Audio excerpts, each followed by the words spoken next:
بھئی جو ساتھی نماز سے فارغ ہوں وہ ممبر کے قریب آ جائیں، انشاءاللہ درس مسائل شروع ہو رہا ہے اور ہم سب کے لیے بہت سعادت ہے۔ دین کے بنیادی مسائل اور ضروری مسائل سیکھنا ہم سب کی اجتماعی ذمہ داری ہے، تو انشاءاللہ بہت اہم بات ہوگی اور اس مجلس کو کوئی ضائع نہ کرے۔ تو ساتھی قریب قریب تشریف لیں۔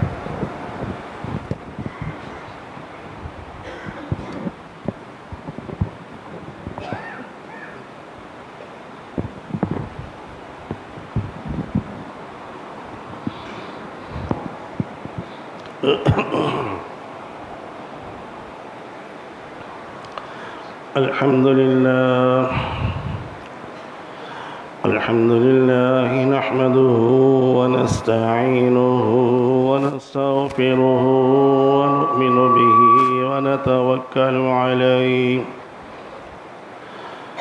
ونعوذ بالله من شرور أنفسنا ومن سيئات أعمالنا،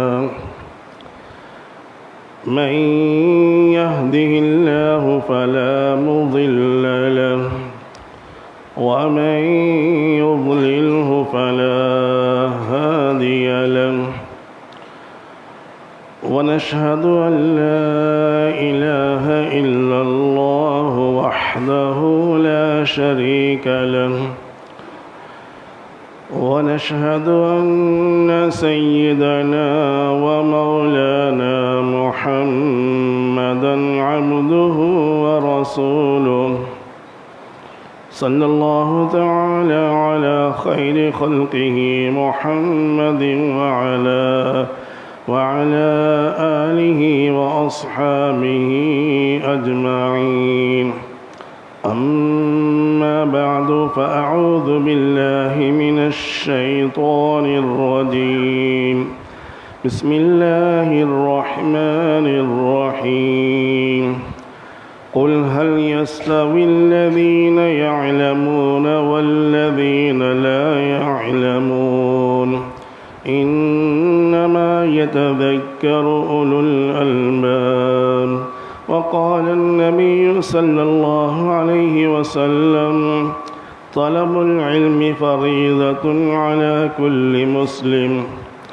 صدق الله ورسوله النبي الكريم، ونحن على ذلك لمن الشاهدين والشاكرين، والحمد لله رب العالمين. دروشی پڑھ رہی ہے، اللہم صلی اللہ علیہ وسلم محمد وعلی آلہ وسلم. بزرگان محترم و برادران عزیز، پہلی دفعہ اس مسجد میں آنے کا موقع ملا ہے. بہت کچھ سنتا رہتا تھا، لیکن مولانا خالد عباسی صاحب، مولانا قاسم عباسی صاحب نے بہت کرم کیا ہے، مجھے یہاں آنے کی دعوت دی ہے، تو دیکھ کر بہت خوشی ہوئی ہے. مسجد، مدرسہ اور جہاں کی جو ترتیب ہے، درس کی ترتیب ہے، تو یہ بہت ہی اس کو خوشی ہوئی دیکھ کر. اللہ جل شانہ اس مسجد، اس مدرسے کا فیض قیامت تک جاری اور ساری رکھیں. پڑھانے والوں کو، پڑھنے والوں کو اللہ پاک سے تندرستی عافیت کے ساتھ قبول فرمائے. چونکہ آج کی جو مناسبت ہے یہ کتاب الطہارت سے ہے، تو پہلے کچھ بنیادی باتیں عرض کرنی ہیں. دیکھیں، اللہ جل شانہ نے بہت سی مخلوقات پیدا کی ہے.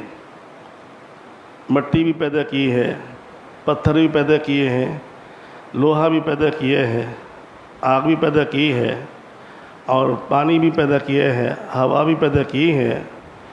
تو بہت سی مخلوقات ہیں، لیکن سب میں سب سے کمتر، سب سے جس کو گھٹیا کہہ سکتے ہیں، وہ اگر کوئی چیز ہے تو مٹی ہے. سب سے کمتر مٹی سے اوپر پتھر ہے، پتھر سے اوپر پھر لوہا ہے، لوہے سے اوپر پھر آگ ہے، آگ سے اوپر پھر پانی ہے، پانی کے اوپر پھر ہوا ہے، پھر اس کے اوپر ایک نوری مخلوق ہے جو سب سے اعلیٰ درجے کی ہے، اور سب سے کم درجے کی چیز مٹی ہے. ٹھیک ہے؟ اس مٹی سے اللہ جل شانہ نے انسان کو پیدا کیا، یعنی اس چیز سے جو تمام چیزوں میں سب سے کمتر ہے، سب سے آخری درجے کی ہے، اس سے اللہ پاک نے انسان کو پیدا کیا۔ پھر اس انسان کو اللہ پاک نے ایک علم عطا کیا۔ سیدنا آدم علیہ السلام کو مٹی سے بنایا، اور اس کے بعد وعلم آدم الاسماء کلھا، ان کو تعلیم دی، اور تعلیم دینے کے بعد پھر فرشتوں سے فرمایا اسجدوا لآدم، آدم کو سجدہ کرو۔ اب سجدہ در حقیقت آدم علیہ السلام کے اس مجسم کو نہیں ہے، بلکہ اس علم کی جو روشنی ہے جو صرف اور صرف آدم علیہ السلام کے پاس تھی، فرشتوں کے پاس نہیں تھی، اس کو سجدہ کرایا۔ تخلیق مٹی سے ہوئی، اور سجدے کے لیے اس مخلوق کو فرمایا جو سب سے اعلیٰ درجے کی ہے، سب سے طاقتور ہے، سب سے قوت والی ہے، فرشتے۔ جو چنانچہ فرشتوں نے تو سجدہ کر دیا الا ابلیس، ابلیس نے سجدہ نہیں کیا۔ اس نے اپنی فوقیت ثابت کی کہ میں خلقتنی من نار وخلقتہ من طین، اے اللہ تو نے مجھے جو ہے آگ سے پیدا کیا، اور اس آدم کو مٹی سے پیدا کیا۔ مٹی پسی کی طرف جاتی ہے، آگ تو رفعت اور بلندی کی طرف جاتی ہے، تو جس کا مقام بلندی اور رفعت کا ہے وہ اس چیز کو سجدہ کیسے کرے جس کا مقام پستی کا ہے؟ تو اس نے کیا کیا؟ اس نے اپنے مادے کو دیکھا، اپنے مادے کو، اور ادھر آدم علیہ السلام کے مادے کو دیکھا کہ یہ مٹی سے بنائے ہیں، اور مٹی سے طاقتور چیز ہے پتھر ہے، پتھر سے طاقتور چیز لوہا ہے، تو اس سے اوپر طاقتور چیز جو ہے نا وہ آگ ہے۔ تو کہا کہ آپ نے مجھے آگ سے پیدا کیا، آگ تو مٹی سے 3-4 درجے اوپر کی ہے، اور ان کو مٹی سے پیدا کیا، میں کیسے سجدہ کروں؟ تو ابلیس نے اپنے مادے کو دیکھا، آگ کو، اور آدم علیہ السلام کے مادے مٹی کو دیکھا، لیکن فرشتوں نے جیسے حکم ہوا فسجدوا، سب سجدے میں پڑ گئے، اس لیے کہ انہوں نے آدم علیہ السلام کے مادے کو نہیں دیکھا، اپنے مادے نور کو نہیں دیکھا، حالانکہ وہ کہہ سکتے تھے۔ ابلیس نے کہا کہ مجھے آگ سے پیدا کیا، تو فرشتے بھی کہہ سکتے تھے اللہ آپ نے ہمیں نور سے پیدا کیا، اور نور تو سب سے طاقتور چیز ہے، لیکن انہوں نے امر ربی کو دیکھا، اسجدوا لآدم، کہ اللہ کا حکم آ گیا ہے۔ ہمیں آدم کے مادے کو نہیں دیکھنا، مٹی سے تخلیق کو نہیں دیکھنا، ہمیں اللہ کے حکم کو دیکھنا ہے۔ چنانچہ اللہ کے حکم کو دیکھ کر سجدہ کیا، اور ابلیس نے سجدے سے انکار کر دیا، اس لیے کہ اس نے اللہ کے حکم کو نہیں دیکھا، بلکہ اپنے مادہ نار آگ کو دیکھا، آدم علیہ السلام کے مادہ مٹی کو دیکھا۔ اس لیے تھانوی رحمۃ اللہ علیہ فرماتے ہیں کہ ابلیس میں 3 عین تھے، 3 عین۔ وہ عابد بھی تھا، اتنا بڑا عابد، کوئی جگہ اس نے عبادت سے چھوڑی نہیں ہے، تو عابد کا عین بھی اس میں تھا، اور عالم کا عین بھی اس میں اندر تھا، تمام چیزوں کو جانتا تھا، اور عارف بھی تھا، عارف پہچاننے والا، اللہ کی معرفت بھی اس کو حاصل تھی۔ تبھی تو عین اس موقع پر جب اللہ جل شانہ نے فرمایا فَاخْرُجْ فَإِنَّكَ رَجِيمٌ وَإِنَّ عَلَيْكَ لَعْنَتِي إِلَىٰ يَوْمِ الدِّينِ، لیکن اس وقت بھی وہ جانتا تھا ابلیس کہ اگرچہ اللہ نے میرے اوپر لعنت کا طوق ڈال دیا ہے، لیکن اللہ کی ذات اب بھی رحیم ہے، کریم ہے، جی مغضوب الغضب نہیں ہے، اس کا لطف و کرم اب بھی ہے۔ فوراً اس وقت دعا مانگی کہ اے اللہ مجھے مہلت دے دیجیے، دعا مانگی۔ تو عارف کا عین بھی تھا، لیکن تھانوی رحمۃ اللہ علیہ فرماتے ہیں عاشق کا عین اس کے اندر نہیں تھا، اگر عاشق ہوتا مر جاتا، میرے اللہ کا حکم، میں کون ہوتا ہوں کہ میں آگے ہی حجت کروں؟ عاشق عین نہیں تھا، اس لیے اس نے تکبر کیا، ابا واستکبر وکان من الکافرین۔ تو یہاں مجھے عرض یہ کرنا ہے کہ سیدنا آدم علیہ السلام کی تخلیق تو مٹی سے ہوئی ہے، پھر کیا چیز تھی جس کی وجہ سے فرشتوں کو حکم دیا کہ تم آدم کو سجدہ کرو؟ وہ علم تھا، علم۔ اور علم وہ شرف ہے، وہ فضیلت ہے، وہ فوقیت ہے، اس سے بڑھ کر اور کوئی چیز نہیں ہے، اس سے بڑھ کر کوئی چیز نہیں ہے، علم سے بڑھ کر کوئی مقام نہیں ہے۔ تو اس علم کی بنا پر آدم علیہ السلام کو سجدہ کرا گیا، کس سے؟ نوری مخلوق سے۔ تو میں نے جیسے عرض کیا نا کہ علم سب سے اونچا مقام ہے۔ ابھی آگے بتلاؤں گا کہ علم کی کتنی قسمیں ہیں، وہ چاہے علم شریعت کا ہو، چاہے علم کس کا ہو، دنیا کا ہو۔ دیکھیں ہدہد جو ہے چھوٹا سا پرندہ ہے نا، قرآن کریم اس کا واقعہ آتا ہے، اس کو اللہ تعالیٰ نے ایک علم دیا تھا جو پورے لشکر میں کسی کے پاس نہیں تھا۔ کیونکہ سلیمان علیہ السلام لشکر لے کر جاتے تھے، راستے میں وضو کی ضرورت پڑتی تھی، پانی کی ضرورت پڑتی تھی، تو ہدہد کو اللہ نے وہ علم دیا تھا کہ یہ زمین میں دیکھ لیتا تھا کہ پانی زمین کے قریب ہے یا بہت دور ہے۔ اگر قریب ہوتا تو پانی جلدی نکل آتا، یہ اس کے پاس علم تھا۔ وَتَفَقَّدَ الطَّيْرَ، ایک دفعہ پانی کی ضرورت تھی اور ہدہد غائب۔ وَتَفَقَّدَ الطَّيْرَ فَقَالَ مَا لِي لَا أَرَى الْهُدْهُدَ، تو سلیمان علیہ السلام نے فرمایا کہ کیا بات ہے کہ میں ہدہد کو نہیں دیکھتا؟ لَأُعَذِّبَنَّهُ عَذَابًا شَدِيدًا أَوْ لَأَذْبَحَنَّهُ أَوْ لَيَأْتِيَنِّي بِسُلْطَانٍ مُبِينٍ، بڑی سخت اس کو ذبح کر دوں گا، اس کو سزا دوں گا، یا ایک معقول عذر پیش کرے۔ اب چھوٹا سا پرندہ ہے نا ہدہد، چھوٹا سا پرندہ۔ اب آگے دیکھیں، وہ آ گیا، تھوڑی دیر کے بعد آ گیا اور آ کر کیا کہا؟ انی احطت بما لم تحط به۔ اندازہ کیجئے سلیمان علیہ السلام جن کی بادشاہت انسانوں پر بھی ہے، جنات پر بھی ہے، پرندوں پر بھی ہے، ہواؤں پر بھی ہے، ایسی بادشاہت کہ فرمایا کہ حب لی ملکا لا ينبغی لأحد من بعدی۔ سلیمان علیہ السلام نے دعا کی تھی، اے اللہ مجھے ایسی بادشاہت عطا فرما کہ میرے بعد پھر کسی اور کو نہ ملے، اتنی بڑی بادشاہت۔ لیکن ہدہد پرندہ نے کیا کہا؟ سلیمان علیہ السلام سے کہنے لگا مجھے ایک ایسی چیز کا علم ہے جو آپ کو نہیں ہے۔ اب اندازہ کیجئے اتنے بڑے بادشاہ، انی احطت بما لم تحط به، آپ کو خبر نہیں ہے، میں ایک خبر لے کر آیا ہوں۔ تو سلیمان علیہ السلام نے اس کا انکار نہیں کیا۔ قال سننظر وصدقت ام كنت من الكاذبین، سلیمان علیہ السلام نے انکار نہیں کیا، فرمایا کہ ٹھیک ہے بھئی، ہم دیکھتے ہیں، تیرا امتحان لیتے ہیں کہ تو نے سچ بولا ہے جھوٹ بولا ہے۔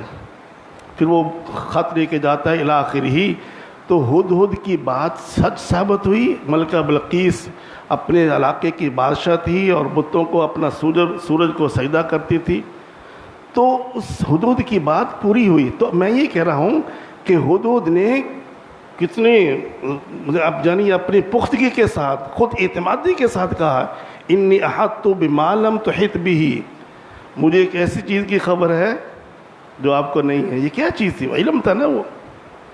اسی طرح سے آپ دیکھیں بادشاہ کتنا متکبر کیوں نہ ہو، کتنا بڑا ہو، لیکن جب حجام کے ساتھ بیٹھتا ہے سامنے تو سر جھکاتا ہے، سر جھکاتا ہے نا بال کٹانے کے لیے، جیسے حجام کہے گا ویسے ہی کرے گا۔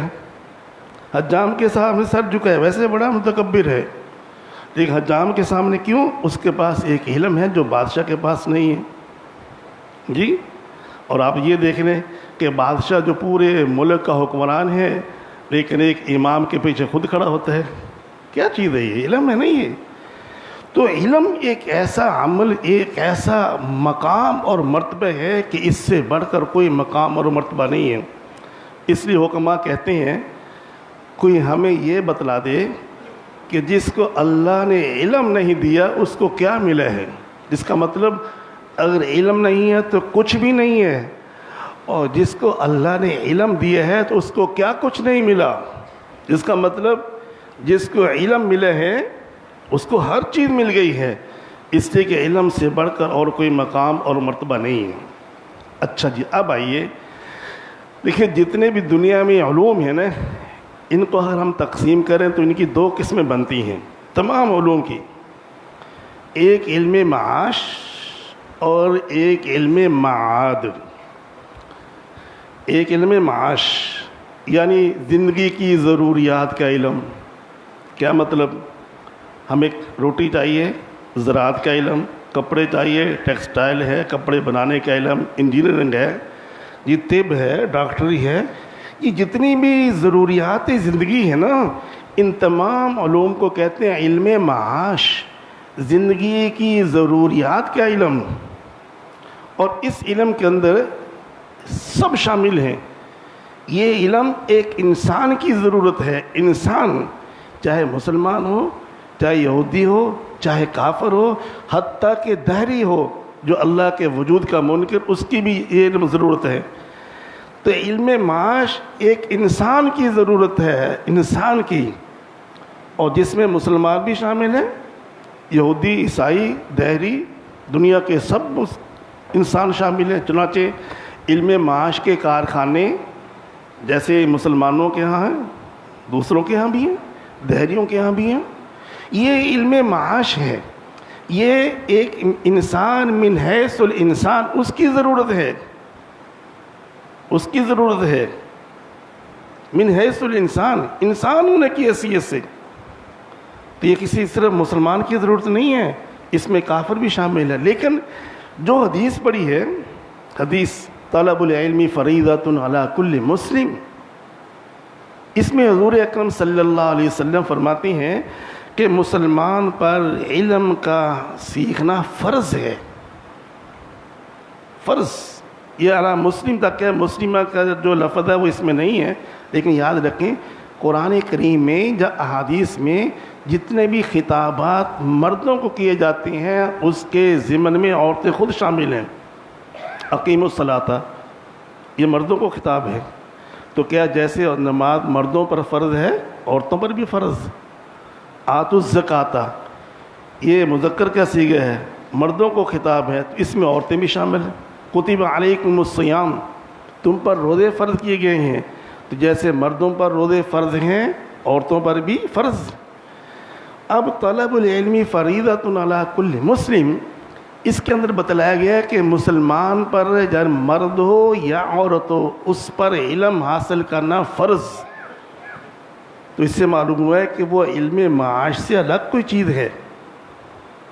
علم معاش تو صرف مسلمانوں کے ساتھ خاص نہیں ہے نا، وہ تو کافروں کے ساتھ بھی پایا جاتا ہے. جو چیزیں مسلمانوں کے پاس ہیں، وہ فیکٹریاں، وہ کارخانے، وہ زراعت، وہ کاشتکاری، وہ طب، وہ میڈیکل کے کالجز جتنے بھی ہیں وہ کافروں کے پاس بھی ہیں. تو اس میں تو مسلمان اور کافر سب کے ہیں برابر، علم معاش میں سب برابر ہیں. تو آپ جو حضور صلی اللہ علیہ وسلم نے فرمایا طالب العلم کہ علم کا حاصل کرنا فریضۃ علی کل مسلم، علی کل ناس نہیں فرمایا، علی کل انسان نہیں فرمایا کہ ہر انسان پر، نہیں، علی کل مسلم. جس سے معلوم ہوا کہ مسلمان پر ایک علم کا حاصل کرنا فرض ہے. وہ علم ہے علم معاد، وہ علم جس سے اللہ کی مرضیات معلوم ہوں، اللہ کی نامرضیات معلوم ہوں. وہ علم جس سے آخرت کا آباد الآباد کا دائمی گھر بنتا ہو، اس کے طریقے بتلائے جائیں. جی وہ کیسے کامیابی ہوگی، آخرت کے گھر میں کس طریقے سے کامیابی حاصل کرنی ہے، اس کو علم معاد کہا جائے، آخرت کا علم. تو یہ علم معاد جو ہے نا، یہ مسلمانوں کی ضرورت ہے، مسلمانوں کی یہ فرض ہیں. علم معاش میں تو سب برابر ہیں، سارے برابر. علم معاد خاص مسلمانوں کے لیے ہے. تو معلوم ہوا کہ مسلمانوں کے لیے جس علم کا حاصل کرنا فرض ہے وہ علم معاد ہے. جس کی بنیاد ایمان ہے، اس کی بنیاد ایمان۔ اگر کسی کے پاس علم معاد نہیں ہے وہ انسان کہلانے کا حقدار نہیں ہے۔ جس کے پاس علم معاد نہیں وہ انسان کہلانے کا حقدار نہیں ہے۔ میں اپنی طرف سے نہیں کہہ رہا ہوں، قرآن کریم میں ہے کفار کے بارے میں، اولئک کالانعام بل ہم اضل، یہ کافر یہ چپاؤں کی طرح ہیں بلکہ چپاؤں سے بھی بدتر ہیں۔ دیکھو کافروں کے لیے کیا فرمایا، اولئک کالانعام، یہ کافر یہ مشرک یہ چپاؤں کی طرح ہیں بلکہ چپاؤں سے بھی بدتر۔ گویا ان کو دائرہ انسانیت سے خارج کر دیا، انسان کہلانے کے حقدار نہیں۔ انسان کہلانے کے حقدار وہی ہیں جس کے پاس علم معاد ہے۔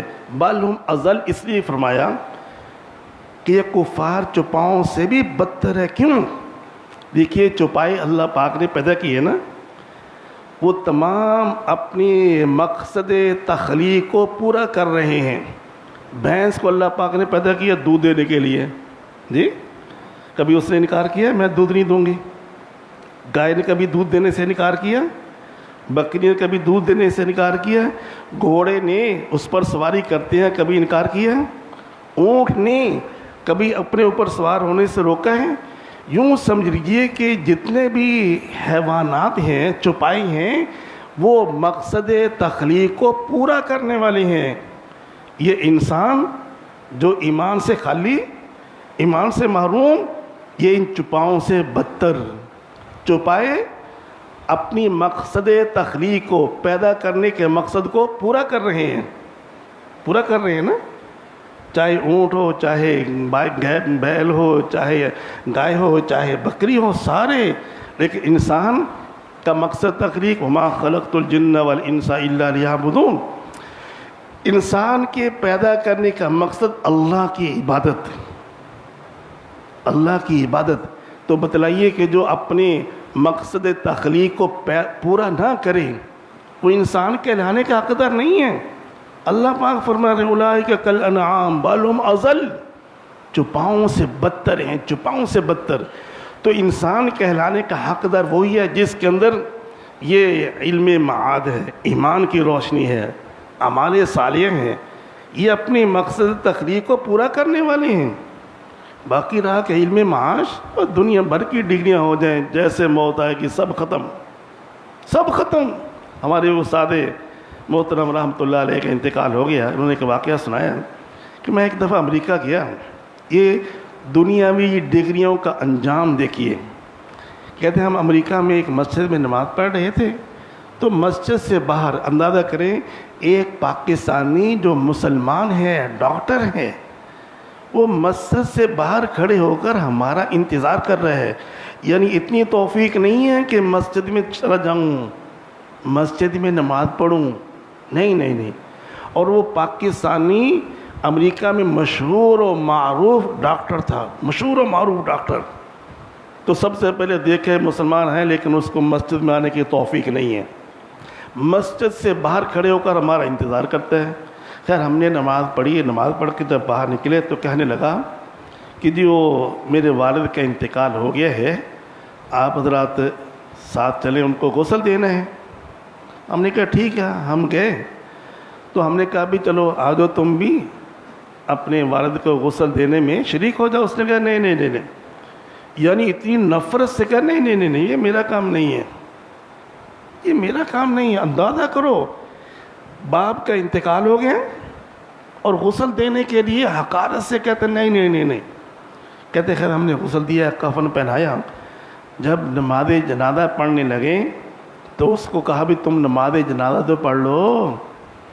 اس نے کہا کہ میں نماز جنازہ کیسے پڑھوں، میرے والد نے مجھے پاکستانی یونیورسٹیوں کی ڈگریاں دلوائی ہیں، امریکہ کی یونیورسٹیوں کی ڈگریاں دلوائی ہیں، ڈگریوں پہ ڈگریاں دلوائیں، لیکن مجھے یہ نہیں بتلایا کہ نماز جنازہ کیا ہوتی ہے، کیسے پڑھنی ہے۔ اب بتلاؤ، اگرچہ اس کا یہ عذر معقول شرع معقول نہیں ہے، مقبول نہیں ہے، عاقل بالغ خود پکڑا جائے گا۔ یہ وہاں مرنے کے بعد یہ نہیں کہے گا مجھے میرے والد نے، اگر تم عاقل ہو بالغ ہو، یہ عذر معقول نہیں ہے۔ لیکن میرا کہنے کا مطلب یہ ہے کہ جو علم معاش کے پیچھے پڑے ہیں، دنیا بھر کی ڈگریاں دلوائی ہیں، جیسے موت ہے یہ سب ختم، یہ کیا علم ہے؟ یہ کیا علم ہے یہ کہ موت آئے ساتھ ختم؟ تو یہ اصل میں دیکھا جائے اگرچہ ان کو علوم کہتے ہیں لیکن حقیقت میں فنون ہے، فنون۔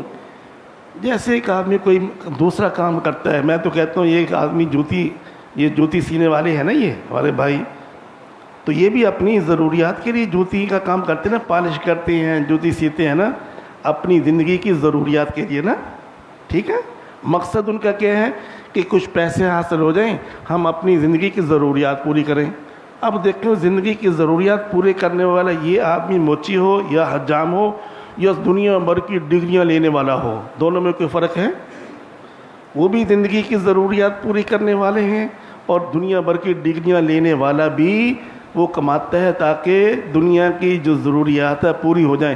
قبر میں جائیں گے دونوں برابر ہیں، دنیا بھر کی ڈگریاں لینے والا بھی خالی ہاتھ جائے گا، اور جو ویسے ہی تھا بیچارہ وہ بھی خالی ہاتھ جائے گا۔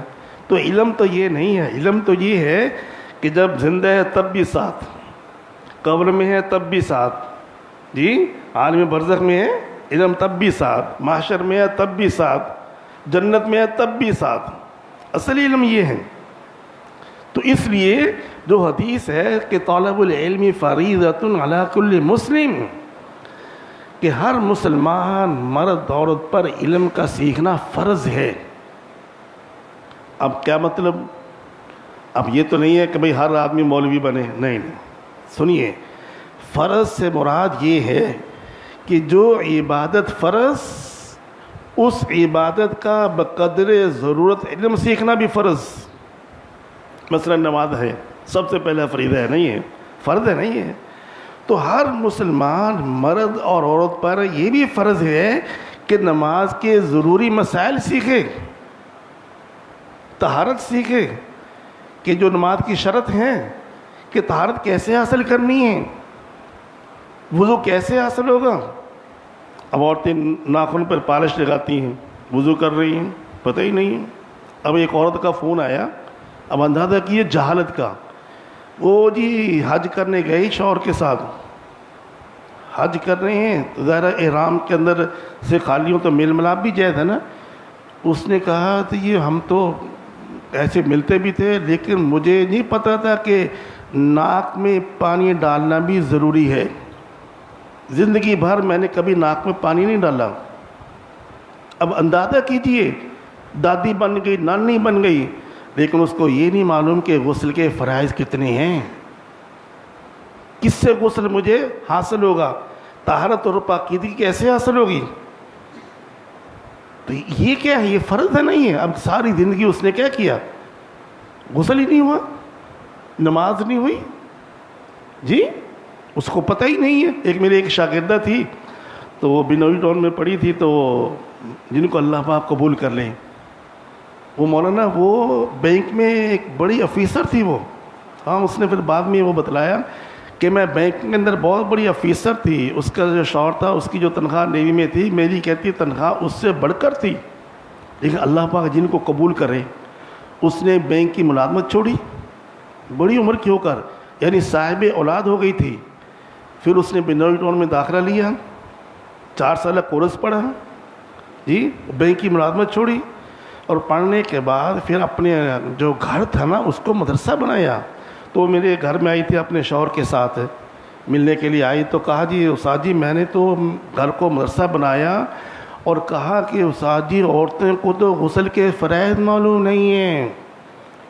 کہتی میں حیران ہو گئی ہوں کہ عورتیں جو پڑھنے آتی ہیں نا ان کو غسل کے فرائض معلوم نہیں، عورتوں کو پتہ ہی نہیں ہے۔ اب جب غسل کے فرائض معلوم نہیں تو بتلائیے اس کی پاکیزگی کیسے ہوگی، طہارت کیسے حاصل ہوگی، اس کی تو نماز بھی نہیں ہے۔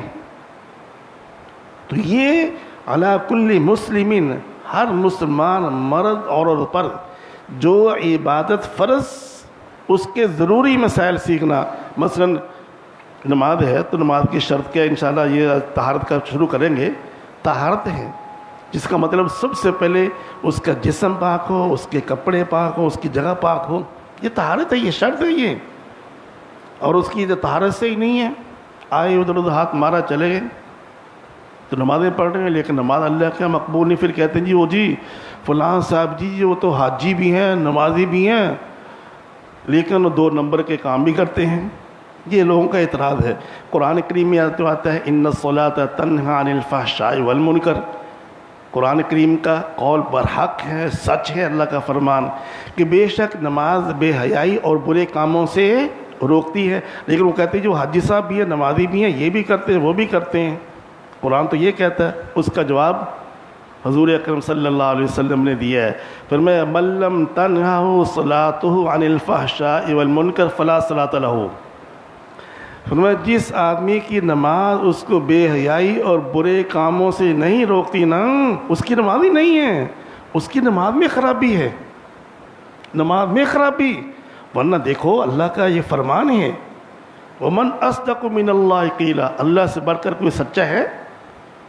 اللہ کا فرمان ہے کہ نماز بے حیائی اور برے کاموں سے روکتی ہے، تو جس کی نماز نہیں روکتی تو کہنا پڑے گا اس کی نماز ہی نماز نہیں ہے. اب یہ تو واقعہ حدیث میں آتا ہے حضور علیہ الصلوۃ والسلام مسجد میں تشریف فرما ہیں، صحابہ کرام بھی ساتھ بیٹھے ہیں. ایک نوجوان آئے اور جلدی جلدی نماز پڑھی. جیسے بات ہوتے نہیں، کھڑے ہوئے رکوع میں گئے سجدے میں، ابھی پیشانی زمین پر لگی نہیں ہے پھر پیشانی اٹھا لی. ایسے بھی نماز پڑھنے والے ہیں. حدیث شریف میں آتا ہے بعض لوگ نماز پڑھتے ہیں وہ اللہ کی بارگاہ میں قبول تو کیا ہوگی، وہ کالے کپڑے کی طرح لپیٹ کر اس کے منہ پر مار دی جاتی ہے اور یہ خوش ہو رہا ہے کہ میں نماز پڑھی. تو خیر اس نوجوان نے جلدی جلدی نماز پڑھی اور نماز پڑھ کر حضور علیہ الصلوۃ والسلام کی خدمت میں اسلام پیش کرنے کے لیے آیا. تو میں قم فصلی فإنک لم تصلی. جاؤ نماز پڑھو، تو نے نماز نہیں پڑھی، نماز پڑھو تو نے نماز نہیں پڑھی. تو انہوں نے پھر وہی نماز پڑھی. پھر دوبارہ سلام کرنے آیا، پھر فرمایا قم فصلی فإنک لم تصلی. تیسری مرتبہ کہا یا رسول اللہ مجھے اچھی پڑھنی آتی نہیں، آپ مجھے بتلا دیجئے کیسے پڑھوں. تو آپ صلی اللہ علیہ وسلم نے ان کو وضو کے طریقے سے نماز سکھلائی، وضو کیسے کرنا، پھر نماز کیسے پڑھنی ہے، قیام کیسے کرنا ہے، رکوع کیسے کرنا ہے، سجدہ کیسے کرنا ہے. سمجھے نا بات؟ یہ ہے، یہ نہیں ہے کہ بس اٹھ بیٹھے کر لیے، بلکہ تعدیل ارکان واجب ہیں کہ ہاں عضو اب رکوع میں گئے ہیں نا اتنا جھک کے رہنا ضروری ہے کہ ہمارے اعضاء ساکن ہو جائیں، ٹھہر جائیں. یہ نہیں ہے رکوع میں گئے سر اٹھا لیا، سجدے میں گئے سر اٹھا لیا. یہ تعدیل ارکان واجب ہے اور نماز نہیں ہوگی. تو میں عرض یہ کر رہا تھا کہ دیکھو کہ نماز فرض ہے نا، تو نماز کے ضروری مسائل سیکھنا بھی فرض. اتنے مسائل جس سے پتہ چل جائے کہ نماز میں اگر فرائض کتنے ہیں، نماز میں واجبات کتنے ہیں. فرض چھوٹ جائے تو کیا حکم ہے، واجب چھوٹ جائے تو سجدہ صاحب کرنا ہے، سجدہ صاحب کن صورتوں میں واجب ہوتا ہے. یہ ہر مسلمان مرد عورت کی ذمہ داری ہے، صرف مولویوں کی نہیں ہے. جو بھی مسلمان ہے اس کی ذمہ داری ہے کہ وہ نماز کے ضروری مسائل سیکھیں. اب دیکھو روزہ ہے، روزہ فرض ہے. جب فرض ہے تو روزے کے ضروری مسائل سیکھنا بھی فرض ہے. کن چیزوں سے روزہ ٹوٹتا ہے، کن چیزوں سے جو ہے نا روزہ ٹوٹنے کے بعد کفارہ ہے، کن چیزوں میں قضا ہے، کن چیزوں سے مکروہ ہو جاتا ہے. یہ چیزیں سیکھنا فرض. زکوٰۃ ہے، اب زکوٰۃ بھی سیکھنا فرض ہے کہ بھئی زکوٰۃ کس مال پر آتی ہے، کتنے فیصد آتی ہے. تو متعلقہ چیزیں جو زکوٰۃ کے متعلق وہ سیکھنا فرض. حج فرض ہے. اب لاکھوں روپے خرچ کر کے جاتے ہیں اور وہاں جا کر جو ہے نا ایسی فحش غلطیاں کرتے ہیں. بھی لاکھوں روپے خرچ کر کے جا رہی ہے، کم از کم حج سیکھ کر تو. اچھا وہاں ایک اور چیز دیکھی ہے، اگر آپ لوگوں کا تجربہ، کسی کو مسئلہ بتلاؤ وہ پیچھے پڑ جاتا ہے. وہ سمجھتے ہیں کہ میں بڑا مفتی ہوں. اب میں ایک جگہ وہ نماز پڑھ رہے تھے تو ایک آدمی اپنی بچیوں کو، بیوی کو مردوں کی صف میں لے کر بیٹھا ہوا ہے جی حرم شریف میں.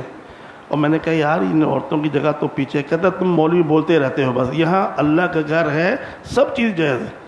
اور میں نے کہا پاکستان میں بھی اللہ کے گھر ہے، وہاں بھی لے کر آیا کرو. تو پھر میں نے تجربہ کیا بھی کسی کو بتلاؤ نہیں، بتلائیں گے نا وہ سمجھتا ہے میری توہین کر دی ہے. یہ تو حال بن گیا ہے. تو حج فرض ہے. اب تو الحمدللہ اب تو یہ ہے کہ حج کے کورس کرائے جاتے ہیں، طریقہ بتلایا جاتا ہے. تو حج فرض ہے، زکوٰۃ ہے، میراث ہے. اب میراث جو ہے نا، لوگ میراث میں ورثاء کو محروم کر رہے ہیں. ورثاء کو میراث سے محروم کر رہے ہیں. حالانکہ یاد رکھیے کہ میراث کا تعلق حقوق العباد سے ہے.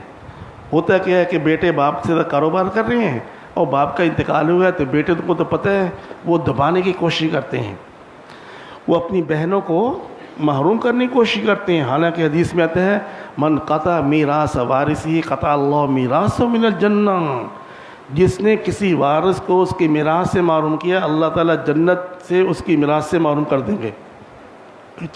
کتنی سخت وعید ہے, اور پھر یہ حقوق العباد میں سے ہیں. تو میں عرض یہ کر رہا تھا کہ طلب العلم فریضۃ علی کل مسلم, ہر مسلمان مرد عورت پر بقدر ضرورت علم سیکھنا یہ فرض ہے. نماز ہے, روزہ ہے, حج ہے, زکوٰۃ ہے. اب تجارت ہے, ایک تاجر ہے تو تاجر کی شرعاً ذمہ داری ہے کہ تجارت کے متعلقہ وہ احکام سیکھیں. بھی بیع و شراء کے کیا حکم ہے, کس سے بیع فاسد ہو جاتی ہے, کس سے بیع باطل ہو جاتی ہے, کس سے کراہت آتی ہے, کس صورت میں مال بیچنا جائز ہے, کس صورت میں مال بیچنا جائز نہیں ہے. اب وہ جہاز ابھی تک کراچی میں بندرگاہ میں آیا نہیں ہے, یہ مال بیچ رہے ہیں. حالانکہ حدیث میں ہے کہ جو چیز تمہارے قبضے میں نہ آ جائے اس کو آگے مت بیچو. لیکن جہاز ابھی لندن سے چلے ہے, اب یہیں سے اس کی بیع و شراء ہو رہی ہے. تو تاجر کے لیے ضروری ہے کہ وہ اپنے متعلقہ تجارت کے متعلق جو ضروری احکام ہیں وہ سیکھے. تو یہ ہر مرد اور عورت پر فرض ہے. اور پھر اللہ پاک نے اس کے سیکھنے سکھانے پر کتنے فضائل رکھیں. ایک رات کو ایک مسئلہ سیکھنے کے لیے, ایک مسئلہ ایک لمحے کے لیے سیکھا تو ساری رات کی نفل عبادت سے بہتر اور افضل ہے. حضور صلی اللہ علیہ وسلم سے مشکوٰۃ شریف میں حدیث ہے, کہا کہ یا رسول اللہ, ایک آدمی ہے وہ جو ہے نا عابد ہے. عابد کا مطلب خوب نفلی عبادت کر رہا ہے, نماز بھی ہے, روزے بھی ہے, نفلی نا خوب عبادت کر رہا ہے. ایک دوسرا آدمی ہے وہ صرف فرض پڑھتا ہے, نفلی عبادت کرتا نہیں, لیکن وہ بیٹھ جاتا ہے لوگوں کو مسائل سکھاتا ہے, لوگوں کو مسائل بتلاتا ہے, ان کو سکھاتا ہے, دین کی باتیں اس کو بتلاتا ہے, لوگ اس سے مسائل پوچھتے ہیں. تو سوال کیا کہ یا رسول اللہ, ان میں سے افضل کون ہے؟ وہ جو ساری رات عبادت کرنے والا ہے, روزہ رکھنے والا ہے, رات کو عبادت کرنے والا, یہ افضل, یا وہ جو بیٹھا ہے نفلی بات نہیں کرتا, فرض پڑھتا ہے, واجب ادا کرتا ہے, لیکن بیٹھ کر لوگوں کو مسائل بتلاتا ہے؟ تو آپ نے فرمایا فضل العالم علی العابد کفضلی علی ادناکم. فرمایا وہ عالم جو لوگوں کو مسائل بتلاتا ہے نا, مسائل بتلاتا ہے, تو اس کی فضیلت اس عابد پر جو عبادت میں لگا, فرض کرو 24 گھنٹے عبادت کرے. فرمایا کہ اس عالم کی فضیلت عابد کے اوپر ایسی ہے, فرمایا جیسے میری, آپ نے اشارہ کہ کفضلی, جیسے میری فضیلت علی ادناکم, تم میں سے ایک ادنا آدمی کے اوپر فضیلت ہے. اب تصور کیجئے آپ صلی اللہ علیہ وسلم کا مقام کیا ہے, بعد اد خدائے بزرگ. تو یہ قصہ ہے مختصر. اس کائنات میں سب سے بلند ترین مقام آپ کے ہیں, اس کے بعد پھر کسی مخلوق کا مقام نہیں ہے, اللہ جل شانہ کا مقام شروع ہوتا ہے. تو اب سب سے بلند ترین مقام پر فیض. تو آپ فرماتے ہیں کہ اس عالم کی فضیلت عابد کے اوپر ایسی جیسے میری فضیلت تم میں سے ادنا آدمی پر. کتنا بڑا مقام ہے, کتنی بڑی فضیلت ہے. اور پھر ہم اپنی اولادوں کو بھی سکھائیں. حضور صلی اللہ علیہ وسلم فرمایا اذا مات الانسان انقطع عمله, کہ جب آدمی مرتا ہے نا اس کا نامہ اعمال منقطع, بس ختم, دنیا کے اعتبار سے اس کا نامہ اعمال منقطع ہو جاتا ہے, بند ہو جاتا ہے, کچھ نہیں کر سکتا. الا من ثلاث, 3 چیزیں ایسی ہیں جو انسان کو مرنے کے بعد بھی اس کو فائدہ پہنچائیں گی, اجر و ثواب پہنچتا رہے گا. 3 چیزیں ایسی ہیں. اب ہر آدمی چاہے گا کہ میرے مرنے کے بعد بھی مجھے ایصال ثواب پہنچتا رہے, ثواب پہنچتا رہے. کون ہے جو نہیں چاہے گا؟ بلکہ حدیث میں تو آتا ہے, حضور صلی اللہ علیہ وسلم فرمایا کہ جب آدمی مر جاتا ہے نا, مرنے کے بعد وہ اپنے پسماندگان سے ایصال ثواب چاہتا ہے. کیسے؟ کل غریق المتغوث, غریق کہتے ہیں جو پانی میں ڈوب رہا ہو, متغوث جو چیخو پکار کر رہا ہو, وہ لوگوں مجھے بچاؤ, لوگوں مجھے بچاؤ. فرمایا اتنی شدت کے ساتھ مرنے والا وہ انتظار کرتا ہے کہ میرے ورثاء, میرے پسماندگان مجھے ثواب پہنچائیں. ہر آدمی چاہتا ہے. تو حضور صلی اللہ علیہ وسلم فرمایا کہ 3 چیزیں ایسی ہیں جو مرنے کے بعد بھی انسان کے لیے اس اجر و ثواب کا سبب بنے گی. ایک نمبر علم ينتفع به، ایک علم چھوڑ گیا. اب ماشاءاللہ یہ مدرسہ ہے، ٹھیک ہے، مدرسے میں طلباء پڑھ رہے ہیں. اب اس طلباء پڑھ رہے ہیں، اس پڑھانے کے اندر بھی جن جن لوگوں کا حصہ ہے وہ بھی برابر کے اجر و ثواب میں شریک. فرمایا کہ جو علم چھوڑ گیا ينتفع به، جس سے لوگ فائدہ حاصل کر رہے ہیں. اب مثلا قاری صاحب نے بچوں کو حفظ کرا دیا، استاد نے بچوں کا علم سکھایا، جی تو ان کو سکھایا، اس نے آگے سکھایا، ان کے آگے سکھایا. یہ سارا سلسلہ جو ہے یہ پہنچتا رہے گا اس استاد کو جس نے شروع کیا تھا، اس عالم کو جس نے علم سکھایا تھا.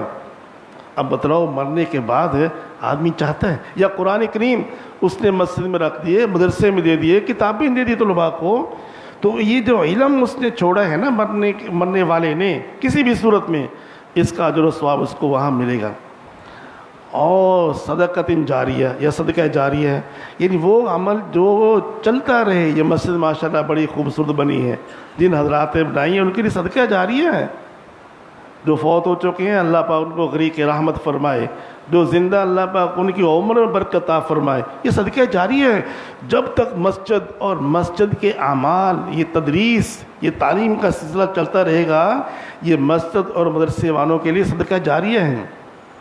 ایک تیسری چیز جو بڑی اہم ہے، او والدین صالحین یدعو لہ.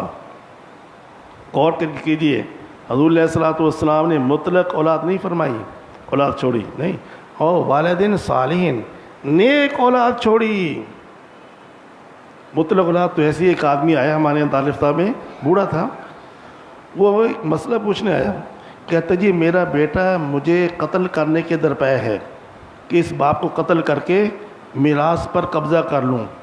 تو وہ مسئلہ پوچھنے آیا دارالفتہ میں، میں چاہتا ہوں ایسے بیٹے کو قتل کر کے ہمیشہ کے لیے سعودیہ چلا جاؤں. اب اندازہ کیجئے اس باپ نے اس بچے کی پیدائش پر کیسی کیسی خوشیاں کی ہوں گی، کس قدر خوشیوں کا اظہار کیا ہوگا. ایسے بھی اولاد ہیں. ایک اور بوڑھا آیا، اس نے کہا جی میرے بیٹے، میں نے اس کو پڑھایا، شادی کیا، مجھے مارتا ہے. کہتے ہیں بیوی کہتی ہے اس کو گھر سے نکالو. بوڑھے باپ کو مار رہا ہے کہ اس کو کہتے ہیں گھر سے نکالو، بیوی پسند نہیں کرتی، بوڑھا ہے، کھاؤں کھاؤں کرتا ہے. اور وہ بدبخت اولاد بھی اس کے کہنے پر اس کو کہتی چلے جاؤ یہاں سے. یہ بھی تو اولاد ہے نا. تو میں نے کہا اگر کاش کچھ نہ کچھ اگر یہ دین کا علم ہوتا جس میں بتلایا تھا کہ الجنت تحت اقدام الامہات، کہ جنت ماؤں کے قدمے کے نیچے ہے. رضا ربی فی رضا الوالد و سخط ربی فی سخط الوالد. اللہ کی رضامندی دیکھنی ہو تو باپ کی رضامندی میں دیکھو، اللہ کی ناراضگی دیکھنی ہو تو باپ کی ناراضگی میں دیکھو. یہ ہمارا دین کہتا ہے.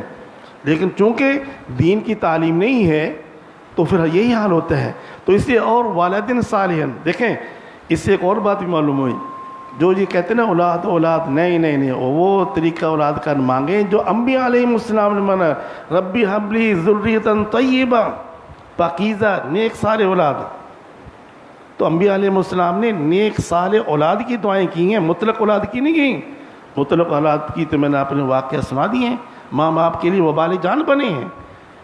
تو اس لیے او والدین صالحین یدعو لہ، نیک اولاد دعا کرے گی نا.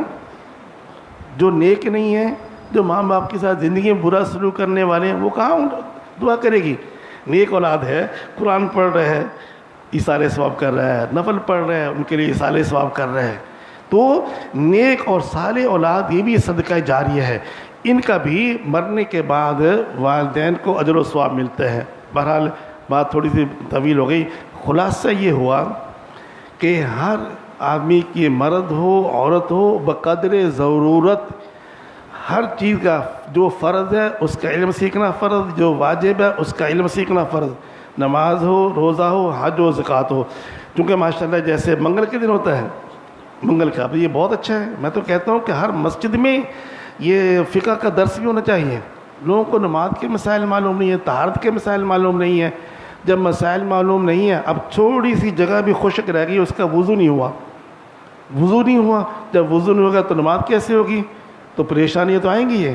اس لیے یہ بہت اہم ہے، بہت ضروری ہے کہ جو چیز ہر مرد اور عورت پر لازم ہے، الحمدللہ یہاں اس کا سلسلہ جاری کیا ہے کہ ہر منگل کو مسائل کی تعلیم ہوتی ہے، مسائل بتلائے جاتے ہیں.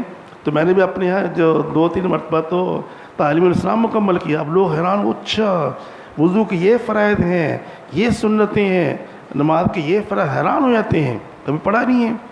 اس لیے یہ ہماری ذمہ داری ہے. اور انشاءاللہ العزیز جب مسائل معلوم ہوں گے، اب نماز کے مسائل معلوم ہوئے، اب طہارت کے مسائل معلوم کر کے آپ نے طہارت کی، وضو کی سنت کے مطابق، سنت کا نور اس میں آ جائے گا، وضو ہو جائے گا. لیکن اگر آپ نے سنتیں ادا کی ہیں نا وضو میں بھی، جو حضور صلی اللہ 3 دفعہ کلی کرنا، 3 دفعہ ناک میں پانی ڈالنا، یہ کرنا، یہ سنتیں ہیں، سنتوں کا نور آئے گا. پھر آپ نے نماز پڑھی ہے تو نماز میں آپ کو معلوم ہے کہ اتنے فرائض ہیں، اتنے واجبات ہیں، اتنی سنتیں ہیں. تو سنتوں کا جب آپ پڑھیں گے تو نماز میں سنت کا نور آئے گا. ایک بزرگ تھے، یہ سنا کر ختم کرتا ہوں، ان کی نماز بڑی اچھی تھی، بڑی خشوع اور خضوع والی نماز، ضرب المثل ان کی نماز سے. ایک دفعہ انہوں نے دعا کیا، ہے اللہ میں نماز تو پڑھتا ہوں لیکن میں دیکھنا چاہتا ہوں کہ آپ کی بارگاہ میں یہ نماز کیسی مقبول ہے، اے اللہ مجھے دکھا دے. اور اللہ پاک نے دکھایا ان کو کہ ایک نہایت حسین و جمیل ایک عورت ہے، لڑکی ہے، اور ہر اعتبار سے حسن اس پر ختم ہے، جسم کے اعتبار سے، شکل و صورت، لیکن آنکھوں سے اندھی ہے، آنکھیں نہیں ہیں. اب آپ خود سوچو ایک عورت کتنی حسین و جمیل ہو لیکن آنکھوں سے اندھی ہو تو سارا حسن بیکار ہو جاتا ہے. تو کہا یا اللہ یہ نماز ہے تو بڑی اچھی لیکن آنکھوں سے اندھی ہے. فرمایا تم بھی جب نماز پڑھتے ہو تو آنکھیں بند کر کے نماز پڑھتے ہو. سنت یہ ہے کہ آنکھیں کھلی ہوں. اگرچہ مسئلہ یہ ہے اگر کسی آدمی کو خشوع نہیں ہو رہا، خضوع نہیں ہو رہا، خیالات آتے ہیں، پھر وہ آنکھیں بند کر کے نماز پڑھ لے، جائز تو ہے لیکن سنت کا نور تو نہیں ہوگا. سنت یہی ہے کہ آنکھیں کھول کر پڑھے. جب آنکھیں کھول کر پڑھے گا تو آنکھوں میں وہ سنت کا نور بھی تو آ جائے گا. نہیں ہے. تو میں یہ کہہ رہا تھا کہ جب ہم نماز سیکھیں گے، نماز کے فرائض، واجبات، سنن، اس کو ادا کریں گے تو نماز ہماری ایسی بن جائے گی، وہ دعائیں کی دے گی نماز، وہ نماز بنے گی جس کے بارے میں فرمایا ان الصلاۃ تنہی عن الفحشاء والمنکر. اللہ پاک ہم سب کو صحیح معنی میں دین کی علم حاصل کرنے کی توفیق عطا فرمائے. جی آج یہ تھوڑا سا پڑھ لوں نا. اچھا جی، کتاب و طہارت ہے، بس یہ تھوڑا سا پڑھ کر میں اس کو ختم کرتا ہوں. چونکہ دیکھیں ایمان لانے کے بعد سب سے اہم ترین فریضہ نماز ہے. اور قیامت کے دن اول ما یحاسب به العبد یوم القیامت الصلاۃ. حدیث میں حضور صلی اللہ علیہ وسلم نے فرمایا قیامت کے دن سب سے پہلے جس چیز کا حساب کتاب ہوگا وہ نماز. فإن صلحت سائر عمله. جس کی نماز کامیاب ہو گئی، نمازیں پڑھی ہیں، نماز میں کامیاب، تو فرمایا باقی اعمال میں بھی کامیاب. وإن فسد سائر عمله. اور جس کی نماز خراب ہو گئی، نماز میں ناکام ہو گیا وہاں، تو باقی اعمال میں بھی ناکام ہوگا. چونکہ نماز ایمان کے بعد سب سے اہم ترین فریضہ نماز ہے. اور اس نماز کی جو بنیاد ہے وہ طہارت ہے، یہ شرط ہے اس کے لیے. تو طہارت شرط، جس کا مطلب کہ طہارت کے بعد نماز نہیں ہوگی. تو طہارت جو ہے یہ شرط ہے. تو طہارت ہم سنت کے مطابق کریں گے تو وضو کا نور آ جائے گا، اعضاء پر نور آئے گا، پھر اس کی نماز کے اندر بھی نورانیت آئے گی. اب میں تھوڑا سا پڑھتا ہوں وضو اور غسل کی فضیلت.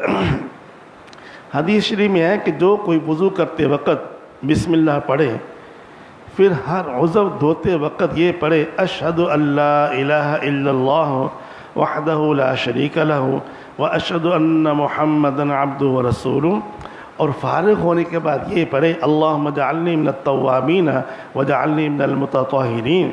تو اس کے لیے مرنے کے بعد جنت کے 8 دروازے کھول دیے جائیں گے. یہ کیا مشکل ہے، اشہد ان لا الہ الا اللہ واشہد ان محمدا عبدہ ورسولہ. اب ہر وضو دھو رہے ہیں یہ پڑھتے جائیں، بسم اللہ سے شروع کریں. چہرہ دھو رہے ہیں پڑھ لیں اشہد ان لا الہ. بھائی فارغ تو ہے نا، زبان تو فارغ ہے نا. ہاتھ دھو رہے ہیں یہ بھی پڑھ لیں، پاؤں دھو رہے ہیں یا سر پہ مسح کرے پڑھ رہے ہیں، تو فرمایا جو اس طریقے سے وضو کرے گا مرنے کے بعد اس کے جنت کے 8 دروازے کھول دیے جائیں گے، جس دروازے سے چاہے جنت میں داخل ہو۔ تو کتنا آسان عمل ہے، لیکن بات کیا ہے بھائی؟ بات یہ کہ اللہ پاک ہمارے دلوں میں اس کی قدر ڈال دے، اس کی اہمیت ڈال دے۔ یہ کیوں اس کی اہمیت نہیں ہے نیکیوں کی؟ اس لیے کہ اس کا جو فائدہ ہے مرنے کے بعد ہے۔ آج جو ہے نا وہ اس پیسے کی تو قدر ہے، ٹھیک ہے، اگر کسی کو کہا جی آج رات جاگتے رہو آپ کو صبح تک 1000 روپے ملے گا، اتنے ہزار ملے گا، صحیح رات جاگیں گے؟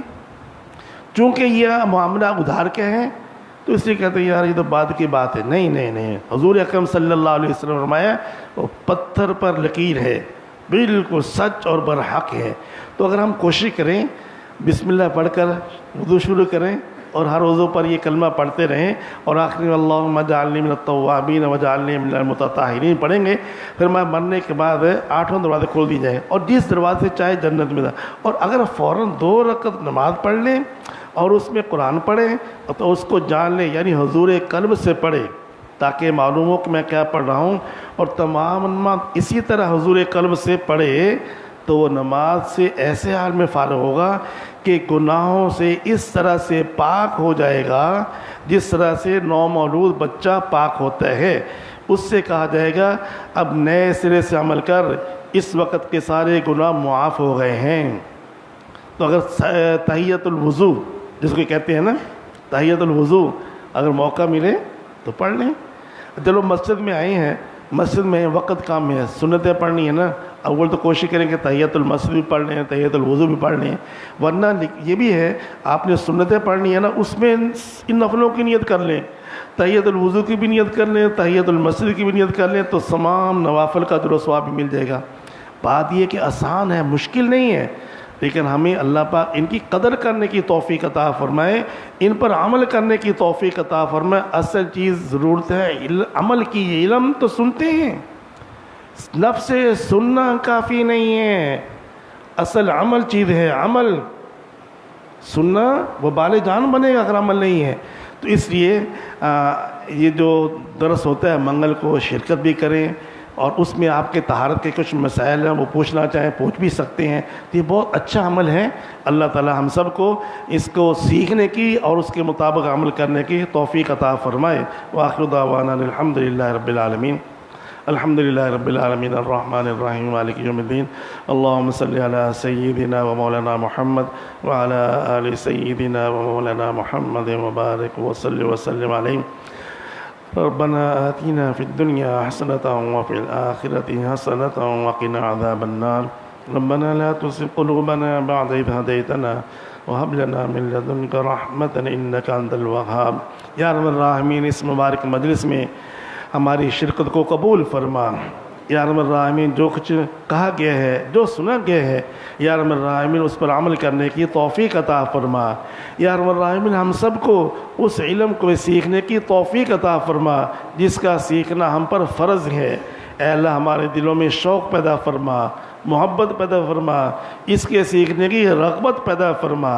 یا رب الراحمین جو یہ سلسلہ تعلیم کا جاری ہے، اے اللہ اس کو جاری اور ساری فرما، زیادہ سے زیادہ لوگوں کو اس سے انتفاع حاصل کرنے کی توفیق عطا فرما۔ یا رب الراحمین یہ مبارک مجلس ہے، اس مبارک مجلس میں شرکت کرنے والے ہم سب کے گناہوں کو معاف فرما۔ اس مجلس کی برکت سے جو کچھ کہا گیا ہے، جو قرآن اور حدیث بیان کی گئی ہیں، ان کی برکت سے ہم سب کے تمام صغیرہ کبیرہ گناہوں کو معاف فرما۔ یا رب الراحمین آئندہ کی زندگی میں ہمیں گناہوں سے بچنے کی توفیق عطا فرما، اعمال صالح کی توفیق عطا فرما۔ یا رب الراحمین ہم سب بیمار ہیں، ہمارے گھر والوں کی، اعزاء اور اقارب، دوست احباب جو بھی بیمار ہیں، سب کی تمام جسمانی اور روحانی بیماری کو دور فرما، شفائے کاملہ عاجلہ مستمر عطا فرما۔ یا رب الراحمین ہم سب کی جتنی بھی جائز حاجات ہیں ان کو پورا فرما۔ یا رب الراحمین جو پریشان حال ہیں ان کی پریشانیوں کو دور فرما۔ یا رب الراحمین جو مقروض ہیں ان کے قرضوں کی ادائیگی آسان فرما۔ یا رب الراحمین جو بے اولاد ہیں ان کو نیک اور صالح اولاد عطا فرما۔ یا ارحم الراحمین جن کی اولادیں ہیں ان کو نیک اور صالح بنا، والدین کی آنکھوں کی ٹھنڈک بنا۔ یا ارحم الراحمین یہ فتنوں کا دور ہے، دین کے نام سے فتنے آ رہے ہیں، یا ارحم الراحمین تمام ظاہری باطنی فتنوں سے ہم سب کی حفاظت فرما، ہم سب کو صراط مستقیم پر استقامت نصیب فرما، ہمارے دین و ایمان، جان و مال، عزت آبرو، گھر بار کی مکمل حفاظت فرما، ہم سب کو حضور علیہ السلام کی سنتوں کے مطابق عمل کرنے کی توفیق عطا فرما۔ یا ارحم الراحمین اپنے لطف و کرم سے، اپنے فضل و کرم سے ہم سب کی تمام جائز حاجات کو پورا فرما۔ یا ارحم الراحمین جو ہمارے مرحومین ہیں ان کی بھی مغفرت اور بخشش فرما، ان کی قبروں کو منور فرما، ان کے درجات کو بلند فرما، ان کو اعلیٰ علین میں بلند مقام عطا فرما۔ یا ارحم الراحمین ہم کو بھی آخرت کی فکر نصیب فرما، آخرت میں کام آنے والے اعمال صالحہ کی توفیق عطا فرما۔ ربنا تقبل منا انك انت السميع العليم وتب علينا انك انت التواب الرحيم، وصلى الله تعالى على خير خلقه محمد وعلى آله واصحابه وآل بيته اجمعين برحمتك يا ارحم الراحمين۔